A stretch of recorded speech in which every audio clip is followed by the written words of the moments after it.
Bonjour. La devise de cette semaine de prière pour l'unité des chrétiens est « Apprenez à faire le bien, faites la justice ». Isaïe 1, 17. Et comme je vous l'ai dit, le moment de Focolari est chargé de commenter en particulier cette parole de vie qui guide toute cette semaine de prière pour l'unité. Et c'est ce texte que je partage avec vous aujourd'hui. Apprenez à faire le bien, recherchez la justice. La parole de vie de ce mois est tirée du premier chapitre du prophète Isaïe. Cette phrase a été choisie à l'occasion de la semaine de prière pour l'unité des chrétiens qui est célébrée dans tout l'hémisphère nord du 18 au 25 janvier. Les textes ont été préparés par un groupe de chrétiens du Minnesota aux États-Unis. Le thème de la justice est d'une actualité brûlante. Les inégalités, la violence et les préjugés grandissent sur le terrain d'une société qui n'arrive pas à témoigner d'une culture de paix et d'unité. L'époque d'Isaïe n'était pas si différente de la nôtre. Les guerres, les rébellions, la richesse du pouvoir, l'idolâtrie, la marginalisation des pauvres avaient égaré le peuple d'Israël. Par des mots très durs, le prophète appelle son peuple à une conversion en indiquant le chemin de retour à l'esprit originel de l'alliance que Dieu a conclue avec Abraham. Apprenez à faire le bien, recherchez la justice. Que signifie apprendre à faire le bien? Cela demande un effort de notre part. Dans notre marche quotidienne, nous avons toujours quelque chose à comprendre, à améliorer. Nous pouvons recommencer en cas d'erreur. Que signifie rechercher la justice? La justice est comme un trésor que nous désirons. Elle est le but de notre engagement. Pratiquer la justice nous aide à apprendre à faire le bien. C'est savoir saisir la volonté de Dieu qui est notre bien. Isaïe offre des exemples concrets.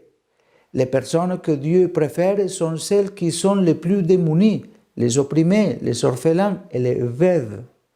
Dieu invite son peuple à prendre concrètement soin des autres, en particulier de ceux qui ne peuvent pas faire valoir leurs droits.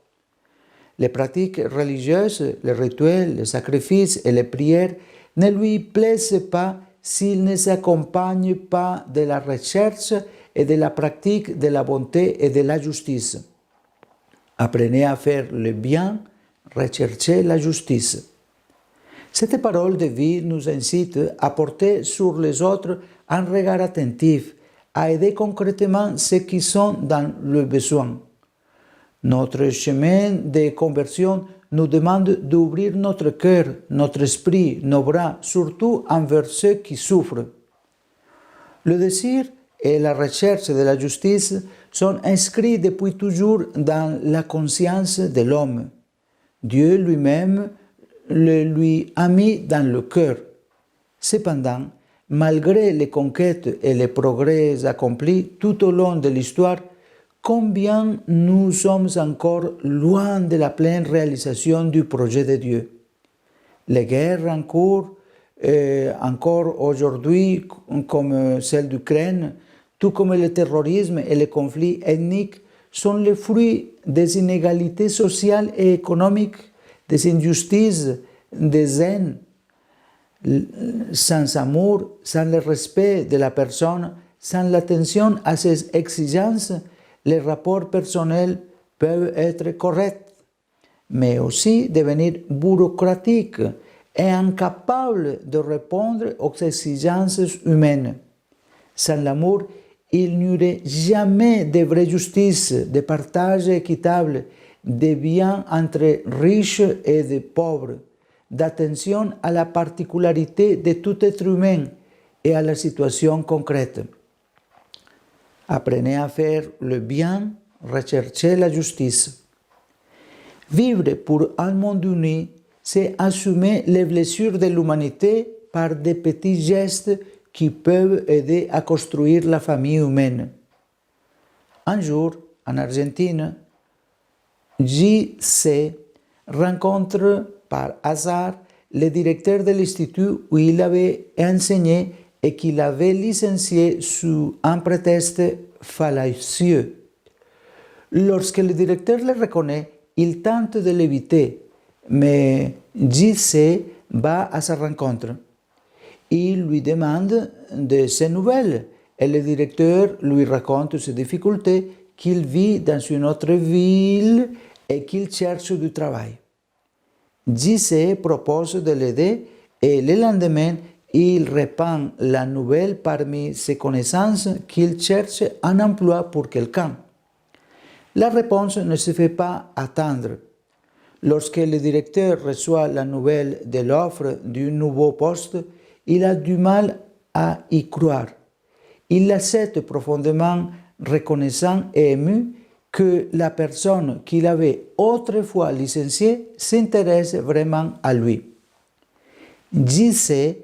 reçoit alors les centuples, car c'est à ce moment-là qu'on lui propose 2 emplois qu'il a toujours désirés depuis qu'il a commencé l'université.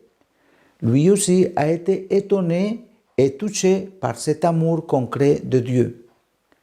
Alors, en cette semaine de prière pour l'unité des chrétiens, apprenant à faire le bien et à faire la justice, implorons au Père éternel que tout soit un.